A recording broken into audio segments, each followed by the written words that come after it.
నలుగురిని నవ్వించే అవకాశం నాకు వచ్చింది ఈ సినిమాలోనేనండి. నిజంగా నాకు వెరీ హ్యాపీ సంక్రాంతి. 100 మంది ఉన్నా సరే ఆయన ఒకసారి ఏంట్రా అంటే ఇంక అటే వెళ్ళిపోద్ది అంతే, ఇంకా అవుట్. అదేదో ఆ సినిమా చూసినప్పుడు నిజంగా డింపుల్ గారు మిమ్మల్ని చూసి కొంచెం గర్భసంచిలో నొప్పి వచ్చేస్తున్నావు బాబాయ్ అంటే, ఈయన తర్వాత నీకు గర్భసంచి ఎందుకు ఉంటుందిరా, ఓవర్ యాక్షన్ చేస్తున్నావు ఏంట్రా, నీకు గర్భసంచి ఎలా ఉంటుందిరా అంటే. అందరికీ సంక్రాంతి శుభాకాంక్షలు అండి. ఇక్కడికి వచ్చిన వాళ్ళందరికీ కూడా. ఈ సినిమాని ఇంత బాగా ఆదరించిన ప్రతి ప్రేక్షకుడికి అందరికీ కూడా చాలా చాలా చాలా థ్యాంక్స్ అండి. ఎందుకంటే ఇది నాకు కొంచెం స్పెషల్, నాకైతే స్పెషల్ సంక్రాంతి. ఎందుకంటే ఈ సంక్రాంతికి నేను నలుగురిని నవ్వించే అవకాశం నాకు వచ్చింది ఈ సినిమాలోనేనండి. నిజంగా నాకు very happy Sankranti. Thank you తమ్ముడు. కిషోర్ని నేను ఎప్పుడు ఇంతకుముందు చిత్రలహరి చేసేటప్పుడు కిషోర్ని అంటూ ఉండేవాడిని, రియల్ లైఫ్లో చాలా స్పాంటేనియస్. తనను కలిస్తే అరగంట మాట్లాడామంటే మనం ఆల్మోస్ట్ అరగంట కూడా నవ్వుతూనే ఉంటాం. అంత నీట్గా ప్రజెన్స్ ఆఫ్ మైండ్ ఉంటుంది. వేసే డైలాగులన్నీ కూడా మన అంత నీట్గానే ఎంటర్టైన్ చేస్తాయి. ఎక్కడ ఎవరిని హర్ట్ చేసేలా ఉండవు ఏమి. నాకు చాలా ఇష్టం తిన కామెడీ ఎందులో పెడతాడని. అలాగే ఇంకా రవి గారిది నాది అంటే చాలా కాలం నుంచి ఫ్రెండ్షిప్ అండి. The most original frank human being నేను చూసింది రవితేజ్ గారిని. రవితేజ్ గారికి ఒక విషయంలో చాలా పుణ్యం ఉంటుందండి. ఎందుకంటే అది ఆయన టైం ఆయన వేస్ట్ చేసుకోకపోవడంతో పాటు మన టైం ఆయన వేస్ట్ చేయరు. అది నాకు బాగా నచ్చింది. ఎందుకంటే ఒక 1 minute చెప్పే మ్యాటర్ని ఆయన అరగంట చెప్పరు, ఎప్పుడు ½ minute చెప్తారు. సో మన టైం కూడా బాగా సేవ్ అయింది కదండి. ఏమైనా సంపాదించగలం, టైం మళ్ళీ సంపాదించలేం కదా. అందు గురించి ఆ రకంగా చాలా థ్యాంక్స్ అన్నయ్య. అండ్ నేను ఎప్పుడైనా మా షూటింగ్ కాకుండా ఎప్పుడన్నా ఎవరినన్నా కలుద్దామంటే నేను కలిసేది ఆయనేనండి, రవితేజ్ గారిని. So most original human being. ఆయన ఎనర్జీ అయితే ఇంక ఇంపాసిబుల్ అండి, ఎవరైనా టచ్ చేయలేం కూడా. 100 మంది ఉన్నా సరే ఆయన ఒకసారి ఏంట్రా అంటే ఇంక అటే వెళ్ళిపోద్ది అంతే, ఇంకా అవుట్. అదేదో ఇంకా అది రాసే డైలాగులో కానీ ఇంకా అది ఏం చేయలేము. ఇంకా ఆయనకి సెంటిమెంట్ క్యారెక్టర్ ఇచ్చినా సరే అదే ఫ్లో వస్తుంది ఏకంగా, ఇంక డామినేట్ అయిపోద్ది అది. సో ఈ సినిమా నాకు భీమవరం నుంచి నా ఫ్రెండ్ వర్మన్ తను ఫోన్ చేసి చాలా కాలం తర్వాత నాకు ఫోన్ చేశాడు. తను సినిమా చూసిన వెంటనే ఫోన్ చేసి, అరే చాలా కాలం అయిందిరా నీ కామెడీ చూసి నేను ఎంజాయ్ చేసి, ఫుల్ ఫిలిము విపరీతంగా నవ్వుకుని ఎంజాయ్ చేశానురా, నిజంగా కడుపు నిండిపోయిందిరా ఈ పండగకి, చాలా బాగా చేసావు అని నా ఫ్రెండ్స్ నుంచి కూడా నాకు మంచి అప్లాజ్ తెచ్చిన సినిమా అండి. అలాగే సుధాకర్ గారు, మీరు అందరూ ఇప్పుడు చూశారు కదా సుధాకర్ గారు ఎంత ప్యూరో.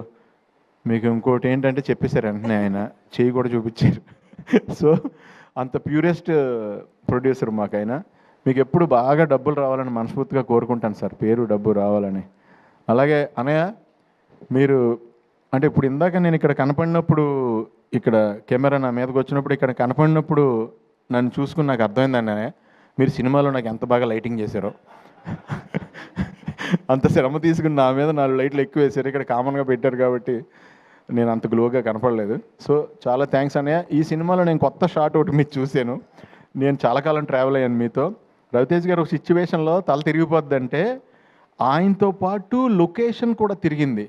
అది ఎలా చేశారు అన్నయ్య అని ఇందాకనే అడిగాను నేను. చాలా బాగుంది అన్నయ్య, షాట్ చాలా బాగుంది.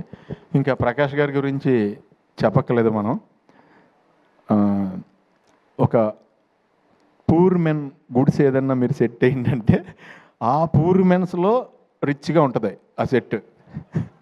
అంత నీట్గా ఏ రకంగా కాంప్రమైజ్ అవ్వకుండా చేస్తారు ఆయన. సో ఇలా మురళీధర్ గౌడ్ గారితో పాటు అలాగే రోహన్, అందరి కాంబినేషన్, డింపుల్ గారు అందరూ ఎక్స్ట్రాడినరీగా చేశారు ఈ సినిమాలో.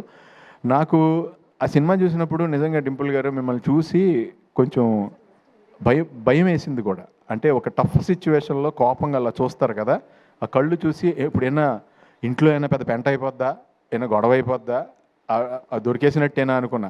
నేను విపరీతంగా ఎంజాయ్ చేసిందండి. చాలా కాలం తర్వాత నేను పట్టుపట్టి నవ్వేశాను. నా సీన్లు చూసినప్పుడు నాకేమీ అంత అది అనిపించింది, నేను చేశాను కాబట్టి నాకు అంత ఇది కాదు. వినల్ కిషోర్ గారి 2-3 డైలాగ్స్కి విపరీతంగా నవ్వాను. సత్య గారిది దొరికేసిన తర్వాత రియాక్షన్, కవర్ చేసి రియాక్షన్ ఒకటి ఉంటుంది, దానికి విపరీతంగా నవ్వా. మెయిన్ అండి తిన రోహన్ ఎలా కవర్ చేయాలో తెలియక దొరికేస్తున్నాడని హీరో బాబాయ్ బాబాయ్ గర్భసంచిలో నొప్పి వచ్చేస్తున్నావు బాబాయ్ అంటే, ఈయన తర్వాత నీకు గర్భసంచి ఎందుకు ఉంటుందిరా, ఓవరాక్షన్ చేస్తున్నావు ఏంట్రా, నీకు గర్భసంచి ఎలా ఉంటుందిరా అంటే దానికి విపరీతంగా నవ్వుకున్నానండి ఆ సిచ్యువేషన్ ప్రకారం. ఈ సినిమాని ఇంత బాగా ఆదరించినందుకు చాలా చాలా థ్యాంక్స్. ఈ సినిమా నాకు కూడా 10 మందిని ఇంకా బాగా నవ్వించాలి, ఇంకా ఎక్కువ నవ్వించాలి అంటానికి నన్ను కూడా ఎంకరేజ్ చేశారు. అష్క గారు కానీ, ఆవిడ క్యారెక్టర్ కూడా చాలా ఎలిగెంట్గా చేశారు ఆవిడ. అలాగే తారక్ పొన్నప్ప, ఆయన కూడా ఆయన సైడ్ చాలా బాగా చేశారు. సత్య గారు, ఇంకా వెన్నెల కిషోర్ గారు, నేను చెప్పేది ఏమీ లేదు, ఇంకా వాళ్ళు దాంట్లో వేరే లెవెల్లో ఇది వెళ్ళారు. అండ్ మన గెటప్ సీన్ కూడా ఆయన కాంబినేషన్లో కూడా చేశాను నేను అక్కడ. అందరం కూడా ఇదండి జనరల్గానే రవి గారి షూటింగ్ అంటే ఇప్పుడు ఆయనతో మనం మాట్లాడుతుంటే ఎలా ఉంటుందో, షూటింగ్ చేసినప్పుడు కూడా పెద్ద ఏదో బీభత్సమైన షూటింగ్ జరుగుతుంది ఇక్కడ అన్నట్టు ఉండదు, పండగలానే ఉంటుంది. సో నాకు హ్యాపీ ఏంటంటే ఈయన రేస్ కారు అంత ఎనర్జీ, ఆ కార్ని రేస్ గ్రౌండ్లోకి తీసుకెళ్ళాలి. దాన్ని కూరగాయలు కొనుక్కోవడానికి లేదంటే వేరే చోటకి ఆ రేస్ కార్ని వాడపోవడం బెటరు. నువ్వు కరెక్ట్గా ఫ్యామిలీ రేస్లో పెట్టి ఆ రేస్లో విన్ అయ్యావు తమ్ముడు. All the best, wishing you all success for ever.